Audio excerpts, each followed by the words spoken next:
সম্মানিত দর্শক শ্রোতা, মাদ্রাসাতুল হুসাইনিয়ার ৪র্থ শ্রেণীর এক ছাত্র আপনাদেরকে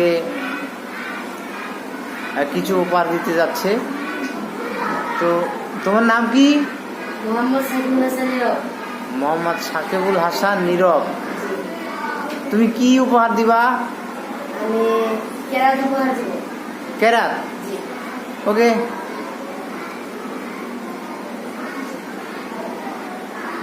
أعوذ بالله